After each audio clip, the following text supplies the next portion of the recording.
Okay, sit down, sit down, sit down, sit down, sit down. Okay, you're ready? Okay. Today, I'm going to give you a tutorial that should be very useful.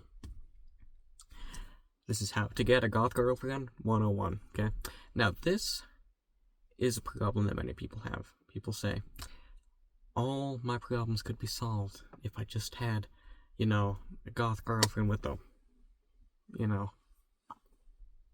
However, unfortunately, that's not how that works. See, if you are a man, let's say, average white man in the suburbs, I don't know, doesn't really matter where you're from, could be from the city, the countryside, whatever you want. Say you're just your average white man. You will never pull, okay? Let me just be completely honest, it's not gonna happen, I'm sorry. But if you make changes to yourself, it is possible. However, these changes, it is very important that in the process of doing these things, you do not abandon yourself. Because, like any girl, goth women are attracted to people who act like themselves. Simple.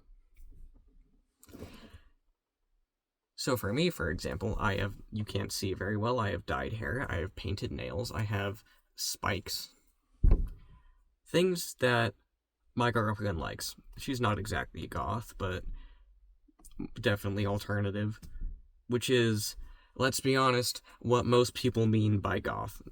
And that brings me to my next point. What does that mean? What is goth? Specifically, it refers to a subculture in like alternative spaces, specifically deriving from like the Gothic architecture of Europe, which is usually paired with like imagery, certain imagery like bats, for example, is popular. It originates because Gothic literature, the biggest example of Gothic literature is Dracula, which is, I would argue, something that has sparked the goth culture in a way. Now, do you have to have black hair and a septum piercing? No. You can do that, but that's not what goth means. Goth is short for gothic. So Google gothic things. That's the aesthetic you're going for. So you have to make these changes while still being yourself. And that brings me to the other fork in the road, which is, if that is not yourself, if you have to pretend to be someone you're not so that you can appear attractive to this subsect of people, don't do it. And I cannot stress this enough. Do not.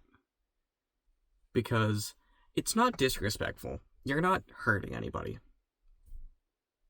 But you are lying to yourself, if that makes sense. Because you can change things without that being your true character.